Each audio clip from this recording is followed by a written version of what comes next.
Greetings all and welcome to Dave's Craft Room. I'm Dave, and on today's video, I am so excited to announce the dragon quilt. Pretty much, if you guys remember my fantasy quilt, first of all, if you don't remember it, go back and watch my fantasy quilt video. But the designer of the fabric, the actual fantasy panel, has sent me more fabric. This is actually the real version of the story. He offered to send me pretty much whatever I wanted, and I told him I wanted the steampunk. So he said, okay, and he sent me a box of all of the steampunk fabric. That's gonna be for another video. I have huge plans for the steampunk, but you're gonna have to wait. But anyways, he was like, by the way, I put a few other panels in there. Well, he actually put in there 3 pairs of corresponding dragon panels. The one you see behind me, and it goes with this. This panel of 6 blocks. And so 3 pairs of that. There's this one of them is greenish and one of them is bluish. And this one is yellow and red and orangish. I have ideas to use all 3. And what are we gonna do? So pretty much, I somehow thought of this block in here. I'll have to put it on the screen. It's oblique. This is my 1000 quilt blocks. Quiltmaker's 1000 blocks. I'll put the link below to my Amazon link. It's basically a chopped up, reassembled quarter log cabin block. I'm gonna use that block along with this piece of fabric that I found in my stash. This has been in my stash for so long, and I don't really know why. Oh, I don't think I realized it was chopped up either. This fabric, you might have to see it later because it's kind of all chopped up for me to show it, but this was in my stash. This is gonna go with it and make it look stunning. So let's go ahead and start. Oh, these are some of the fabrics that I pulled to make the quarter log cabins. I've pulled all red and yellow and orange, and I have kind of a mock-up here. This is just to help me, but also I don't have as much of this fabric as I originally thought because I didn't realize it was chopped up. So I'm gonna have to rework it, but that's not gonna be a problem.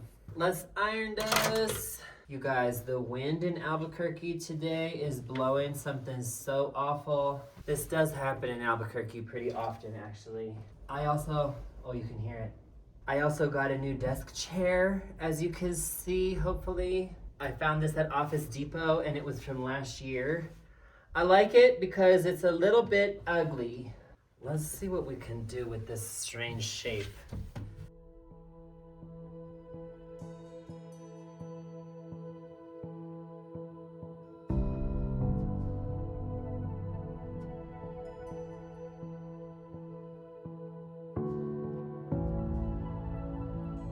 Okay, now I have to edit this because I do not have nearly what I thought. So I need 152 of the quarter log cabin blocks. Let's get to piecing, apparently. Actually, I better cut up the panel first.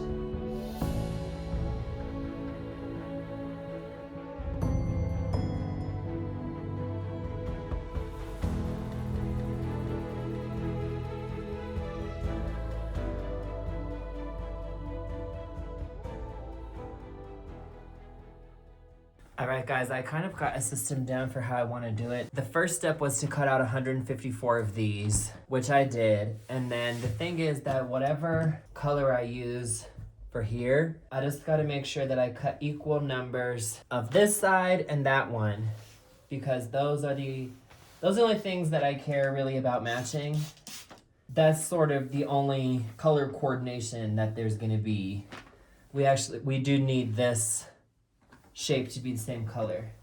So I'm just taking the next fat quarter one at a time and pretty much figure out how I can cut it in order to use it the best. So in this case, I'm gonna do 4-inch piece and then a 5.5-inch piece. And then for this, what's left over, I will probably just do it like this. And then what I have to do next is get a bunch of 2-inch pieces out of each. The key word here is that the 4-inch pieces, the amount of 4-inch pieces has to be exactly the same as the number of 5.5-inch pieces, and I get a different number out of each fat quarter that I grab, or they're not really full fat quarters because this is just whatever's left in my stash. But what I'm gonna do at this point is sew these on, both of these. And I do this one fat quarter at a time in order to avoid getting bored. I don't wanna cut out all the pieces beforehand because then I gotta count them and I gotta figure out how many and all that, and I just would rather do it as I go, one at a time.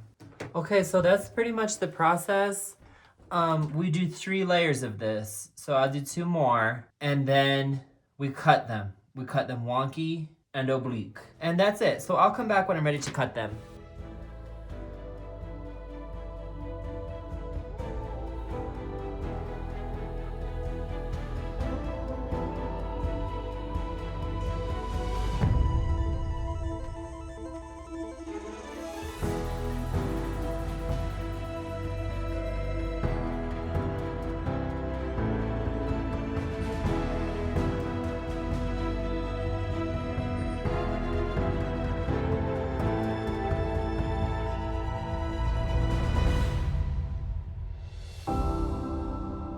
If you're new to my channel, welcome. I publish new videos like this every other Tuesday at noon Mountain Time.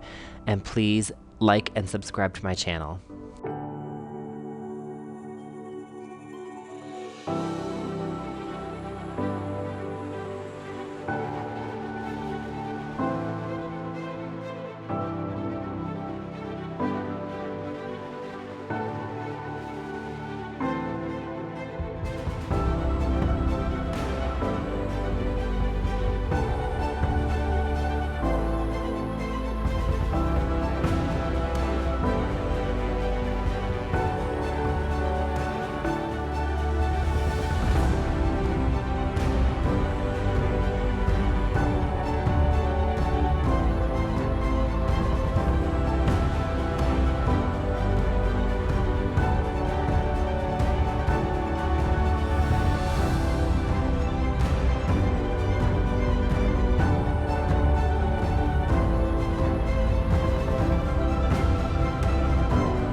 Okay, it's time for us to get this block in, and I want to do it without cutting this.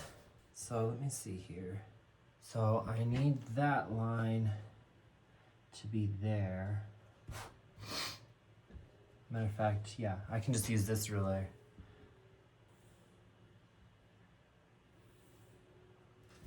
So then what I'm gonna do is cut 1/4 of an inch. No, I need 1/2 inch. Yeah. Oh, that was almost bad. I almost did. I almost did it wrong. Yeah, I need 1/2 inch because I'm gonna fold it under.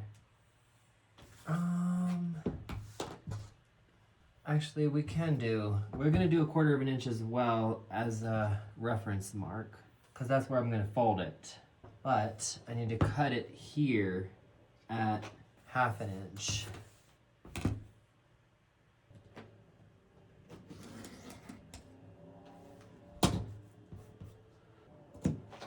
And then go right into that little diagonal. What I'm gonna do next is fold these 1/4 inch bits under, just like this. Fold them under and iron it. They're folded under, see? But if I did it right, then yeah, that will fit in there. Put some glue right here.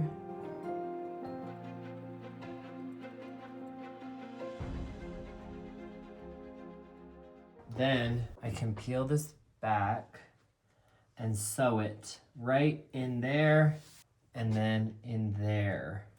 Sew it in there. See that? I sewed it there and there. And now I have this, and this is one solid piece, no seam here or here. It's kind of ugly now because that marker is still there, but it does wash off. Now I can trim this, put it in the quilt.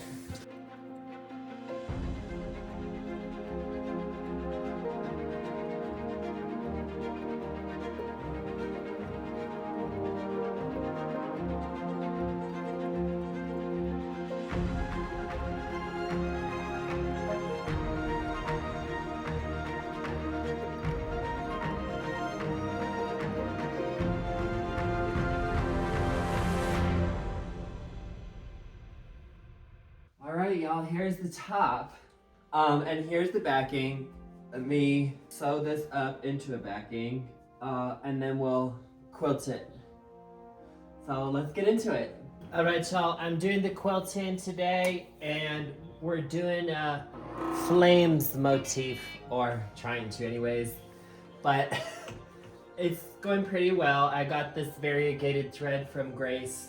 This is the Fall Festival finesse thread.